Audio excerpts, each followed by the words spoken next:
આ કયું ગામનો પાદર છે? ગુંદરણ. ગુંદરણ એટલે આપણે આ ખારા ગુંદરણ કે બરાબર છે. તો અત્યારે આ ગામના પાદર માલ બેઠો છે એટલે સારવા કેટલા વાગે જાવ છો? હવે 9 વાગે. સવારમાં 9 વાગે નીકળો એટલે પછી બપોરે કેટલા વાગે પાછા ગામના પાદર માલ લે? 5 વાગે. સાંજે 5 વાગે આવો? સાંજે 5. એટલે રોટલા પાણી હારે લેતા જાવ? હારે. નકો વાહ બાદ જાય. વાહ બાદ છોકરા દેવા આવતા છે ને? એટલે છોકરા આ ગાઢ બકરા સારે કે કઈ બીજું કઈ કામ કરે? ગાઢ બકરા સારે ગોવાળ જ છે. અને આપણે આ ઘેટા છે આ કેટલા છે ટોટલ? જેટલા હોય છે. હો. અને બકરા? બકરા આગળ શાળી જેવા. શાળી જેવા. ગાયું બાયું કઈ રાખો? 2 ગાવું છે. 2 ગાવું ખાલી દૂધ પીવા ઘરનું?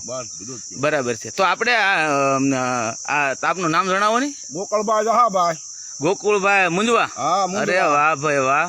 અને આ ગોકુળભાઈ મુંજવા છે અને ખરેખર મારું ગામે ગુંદરણ છે, ખારા ગુંદરણ. અને ખારા પાટ અને કાઠિયાવાડના અમે વતની છે. અને આ ગોકુળભાઈ જે છે ને એની હારે સાથે અમે નાનપણમાં બહુ હારે માલઢોર સારેલો છે. હા, કારણ કે હું ગાવું થોડીક રાખતો ને એટલે નાનપણમાં ગોકુળભાઈ સાથે અમે માલઢોર સાર્યા છે.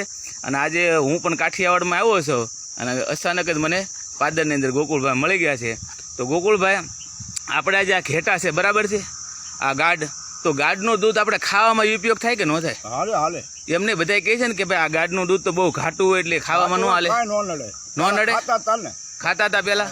અને આ ડેરીમાં સા પીવે છે હજી માણસ. એટલે એમને સા દૂધમાં તો વપરાય છે બરાબર છે, આનો માવોય બને છે. પણ આપણે જેમ કેમ બકરાનું દૂધ ખાઈ, ગાયોનું દૂધ ખાઈ, ભેંસનું દૂધ ખાઈ, એ રીતે આમ શાક રોટલા હાલે કઈ? ભેંસનું દૂધ જેવું લાગે તમને. ભેંસના દૂધ જેવું લાગે ને ખાટું? કે માનો કે આપણે આનો સા બનાવવો હોય સા, તો અંદર પાણી નાખવું જ પડે કે આમને બનાવો તો એકદમ બહુ ઘાટી સા થાય ને? બહુ થઈ જાય ને ઘાટી. એટલે મતલબ થોડું ઘણું પાણી નાખો તો દૂધ આધું પડે ને, આછું પડી જાય, ભેગું થાય. અને એ આપણે ખેતરની અંદર તમે મારો કે આજે બપોરે આચાર નીકળ્યા અને તમને ભૂખ લાગી, હારે રોટલો અને ચટણી ગોળ હારે લીધેલો હોય, તો તમે આ બકરું કે લઈને જમવા બેસી જતા છો ને ડાયરેક્ટ શેઠ બટુક ગયા. અને માનો કે આ જે આપણે બકરા છે એ અત્યારે આમાં કેટલા દૂધણા? હવે અડધા દૂધણા છે. અડધા?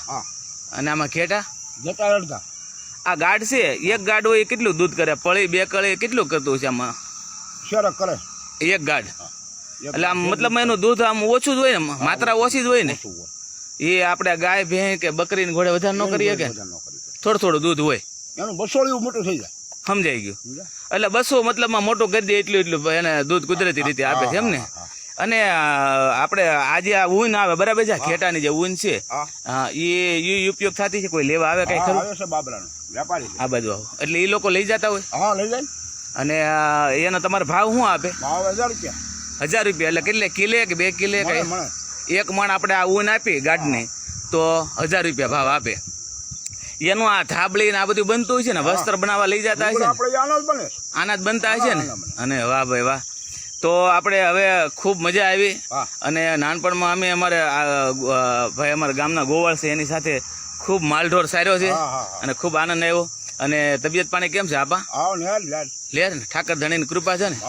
વાહ ભાઈ વાહ. જો આ ગોવાળને ખરેખર મોજ હોય છે, કારણ કે વગડાનો જીવ હોય છે. હે આપા? કારણ કે એને સવારથી લઈને સાંજ સુધી પ્રકૃતિના ખોળામાં જ રહેવાનું હોય ને. હા દયા. હા દયા. જો આ જંગલ ઝાડી, ખુલ્લા પાણી, એમાં પીવાનું ખુલ્લું પાણી, અને વગડામાં માલઢોર સારવાનું, અને ખોરાકમાં બાજરાના રોટલા, દૂધ અને ગોળ અને લસણની ચટણી, આ ખોરાક બરાબર છે ને? અને આ ખાઈ પીને આનંદ કરવાનો. અને આની જેવી હકીકતમાં મોજ નથી છે. આ શહેરમાં લોકો વસે છે બરાબર છે, તો એ સવારથી ટિફિન લઈને વયા જાય અને પાછા સાંજે આવે કે કરમાઈ ગયા હોય, શરીર કહ વગરના ન હોય.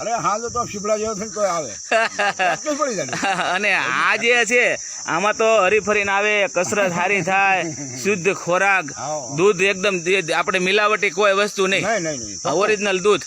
અને એ ખાઈ પીને આનંદ, શરીર અલમસ્ત તંદુરસ્ત રહી. નહીં આપા?